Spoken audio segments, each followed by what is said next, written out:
Hey y'all, so this is going to be a little bit longer of a video. I'm going to read a publication onto my channel. And I've done it before. It's the Imprimis from Hillsdale College. And I know it's backwards because I got the camera backwards, but the title of this is Critical Race Theory, What It Is and How to Fight It. Christopher F. Rufo is the author. He's the founder and director of Battlefront, a public policy research center. He's a graduate of Georgetown University and a former Lincoln Fellow at the Claremont Institute for the Study of Statesmanship and Political Philosophy. As director at the Documentary Foundation, he has directed 4 films for PBS, including most recently America Lost, which explores life in Youngstown, Ohio, Memphis, Tennessee, and Stockton, California. He is also a contributing editor of City Journal, where he covers topics including critical race theory, homelessness, addiction, and crime. So, without further ado, as they say, let's get into it. Critical race theory is fast becoming America's new institutional orthodoxy. Yet most Americans have never heard of it, and those who have, many don't understand it. It's time for this to change. We need to know what it is so we can know how to fight it. In explaining critical race theory, it helps to begin with a brief history of Marxism. Originally, the Marxist left built its political program on the theory of class conflict. Marx believed that the primary characteristic of industrial societies was the imbalance of power between capitalists and workers. The solution to that imbalance, according to Marx, was revolution. The workers would eventually gain consciousness of their plight, seize the means of production, overthrow the capitalist class, and usher in a new socialist society. During the 20th century, a number of regimes underwent Marxist-style revolutions, and each ended in disaster. Socialist governments in the Soviet Union, China, gotta flip the page here, Cambodia, Cuba, and elsewhere racked up a body count of nearly 100 million of their own people. They are remembered for their gulags, show trials, executions, and mass starvations. In practice, Marx's ideas unleashed man's darkest brutalities.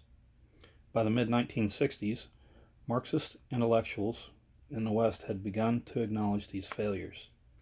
They recoiled at revelations of Soviet atrocities and came to realize that workers' revolutions would never occur in Western Europe or the United States, where there were large middle classes and rapidly improving standards of living.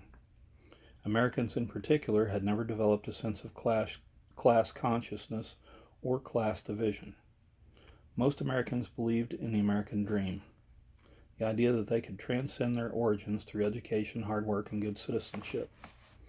But rather than abandon their leftist political project, Marxist scholars in the West simply adapted their revolutionary theory to the social and racial unrest of the 1960s. Abandoning Marx's economic dialect of capitalists and workers, they substituted race for class and sought to create a revolutionary coalition of the dispossessed based on racial and ethnic categories. Fortunately, the early proponents of this revolutionary coalition in the U.S. lost out in the 1960s to the Civil Rights Movement, which sought instead the fulfillment of the American promise of freedom and equality under the law. Americans preferred the idea of improving their country to that of overthrowing it.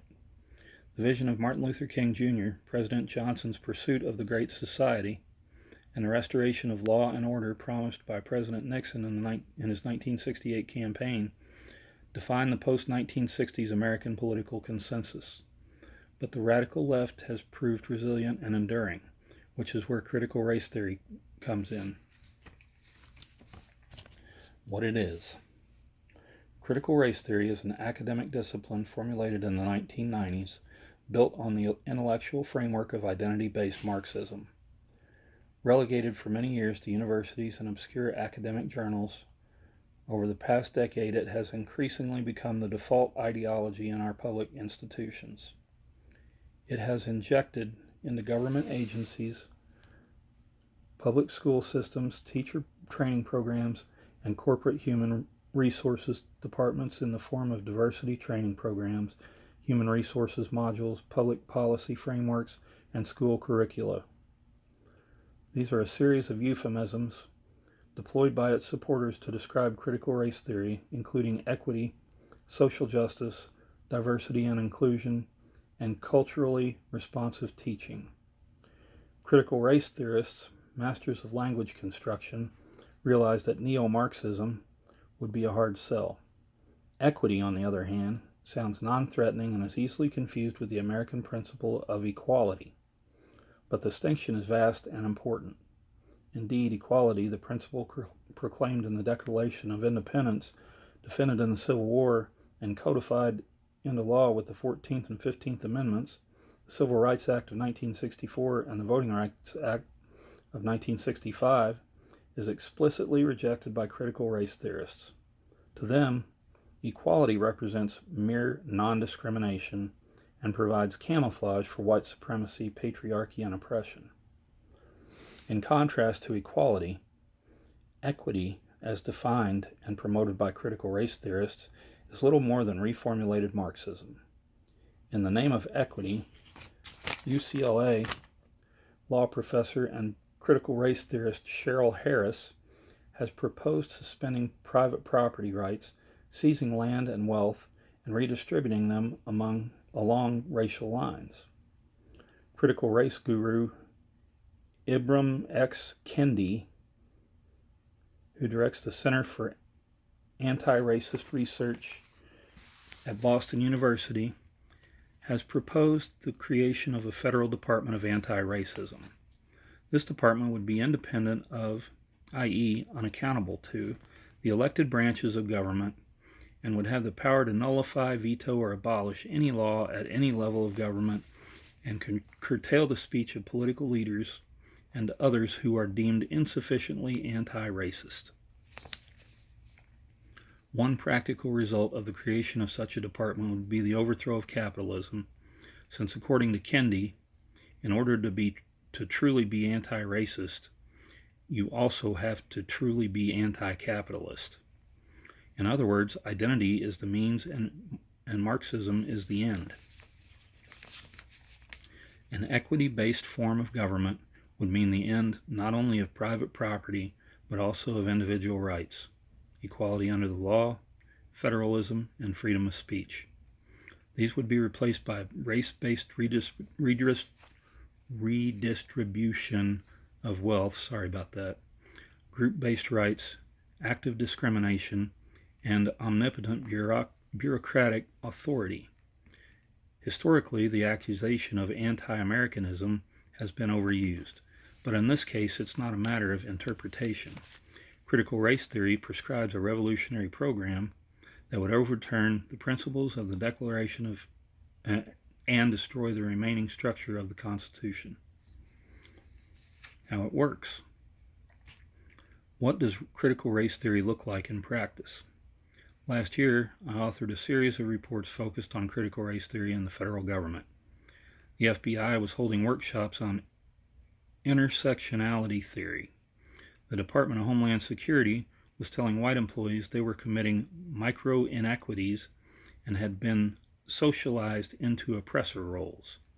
The Treasury Department held a training session telling staff members that virtually all white people contribute to racism and that they must convert everyone in the federal government to the ideology of anti-racism. And the Sandia National Laboratories, which designs America's nuclear arsenal, sent white male executives to a 3-day re-education camp where they were told that white male culture was analogous to the KKK, white supremacists, and mass killings. The executives were then forced to renounce their white male privilege and write letters of apology to fictitious women and people of color. Unbelievable. This year, I produced another series of reports focused on critical race theory and education. in Cupertino, California, an elementary school forced first graders to deconstruct their racial and sexual identities and rank themselves according to their power and privilege. In Springfield, Missouri, a middle school forced teachers to locate themselves on an oppression matrix. Based on the idea that straight, white, English-speaking Christian males are members of the oppressor class and must atone for their privilege and covert white supremacy. In Philadelphia, an elementary school forced fifth graders to celebrate black communism and simulate a Black Power rally to free 1960s radical Angela Davis from prison, where she had once been held on charges of murder. In Seattle, the school district told white teachers that they are guilty of spirit murder against black children and must bankrupt their privilege in acknowledgement of their thieved inheritance. I'm just one investigative journalist, but I've developed a database of more than 1,000 of these stories. When I say that critical race theory is becoming the operating ideology of our public institutions, it is not an exaggeration. From the universities to bureaucracies to K-12 school systems, critical race theory has permeated the collective intelligence and decision-making process of American government with no sign of slowing down. This is a revolutionary change. When originally established, turn the page,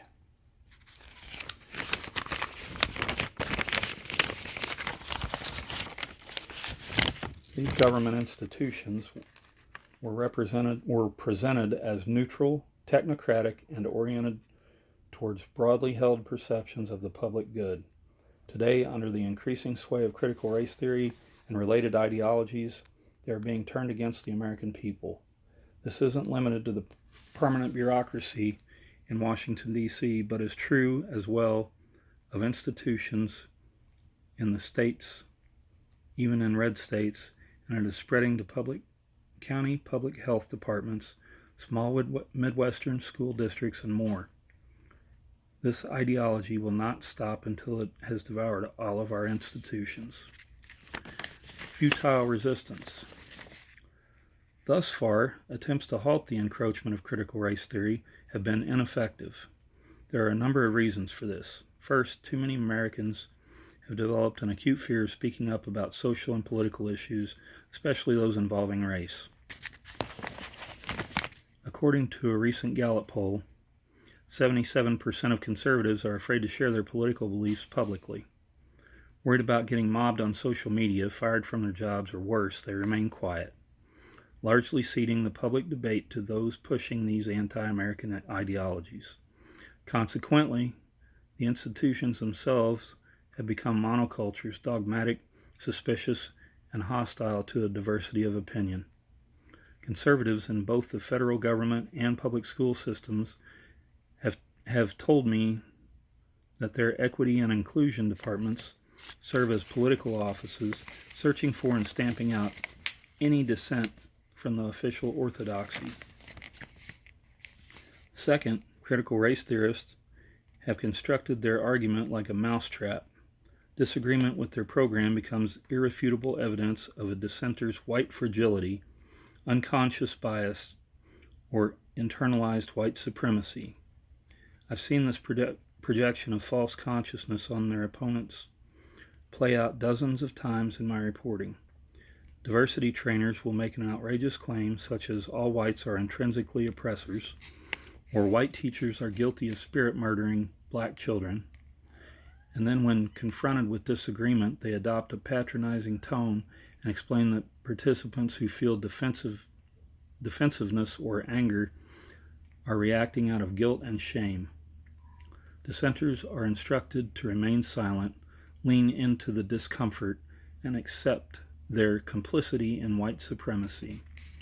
Third, Americans across the political spectrum have failed to separate the premise of critical race theory from its conclusion. Its premise that American history includes slavery and other injustices that we should examine and learn from that history is undeniable. But its revolutionary conclusion that America was founded on and defined by racism, and that our founding principles our Constitution and our way of life should be overthrown, does not rightly, much less necessarily, follow. Fourth and finally, the writers and activists who have had the courage to speak out against critical race theory have tended to address it on the theoretical level, pointing out the theory's logical contradictions and dishonest account of history. These criticisms are worthy and good, but they move the debate into the academic realm, which is friendly terrain for proponents of critical race theory. They fail to force defenders of this revolutionary ideology to defend the practical consequences of their ideas in the realm of politics. Political engagement. No longer simply an academic matter, critical race theory has become a tool of political power.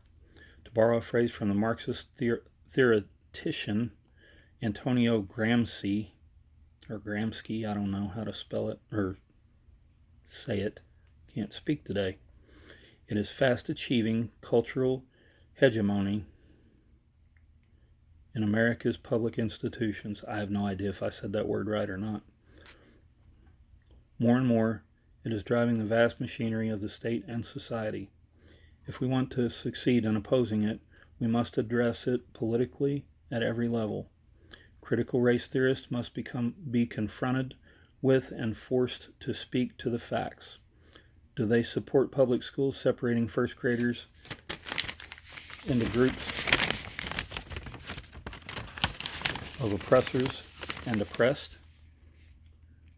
Do they support mandatory curricula teaching that all white people play a part in perpetuating systemic racism?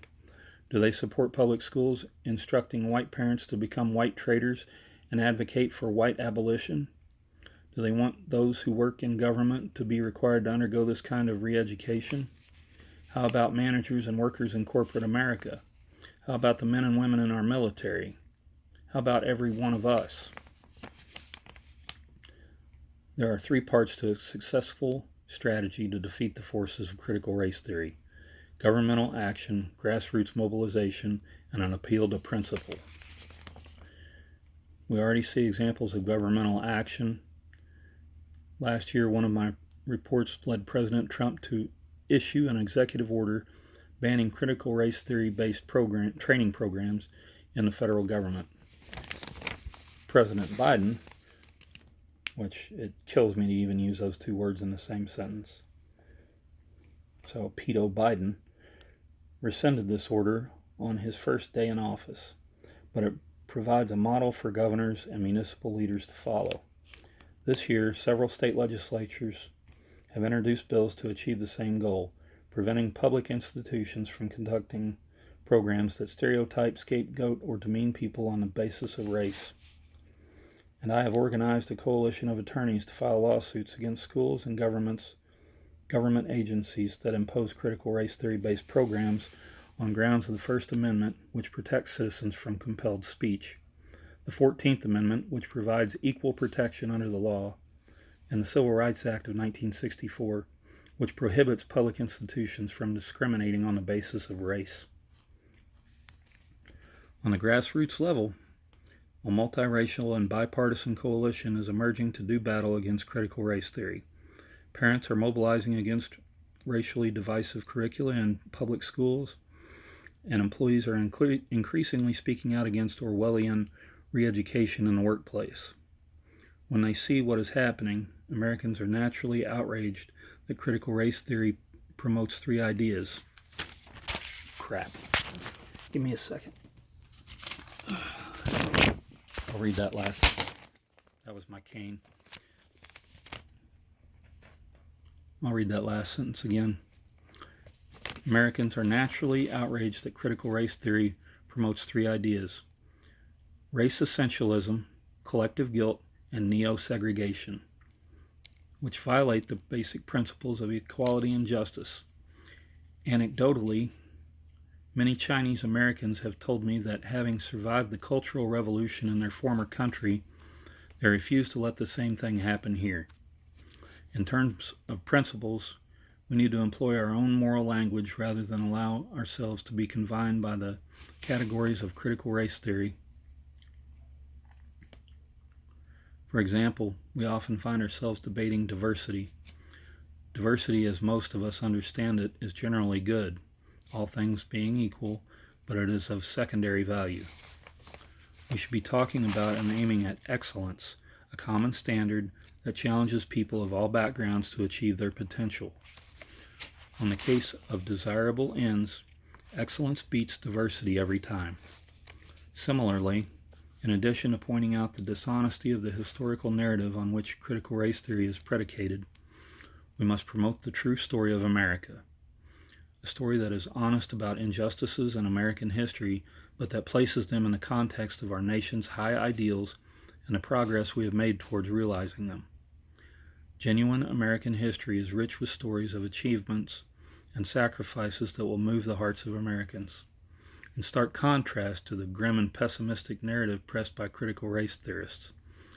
Above all, we must have courage, the fundamental virtue required in our time. Courage to stand and speak the truth, courage to withstand epithets, courage to face the mob, courage to shrug off the scorn of the elites. When enough of us overcome the fear that currently prevents so many from speaking out, the hold of critical race theory will begin to slip. And courage begets courage. It's easy to stop a lone dissenter.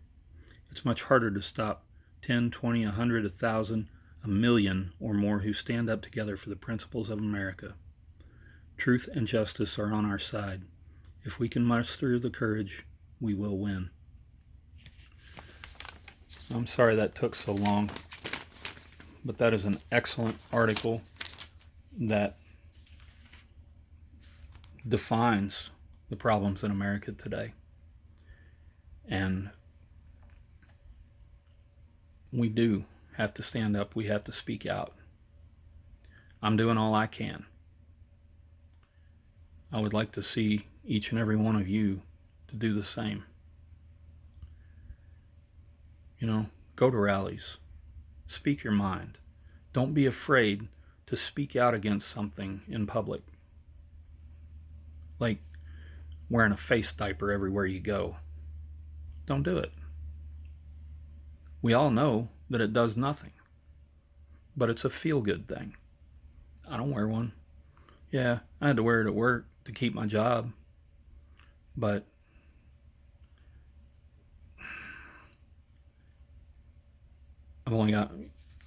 I'm not going to speak on that, but you know what I'm getting at. Speak out. Speak your mind. And if everybody does that, we'll start seeing changes. Till next time, I'm Aunt Victoria Curum. Stay safe out there.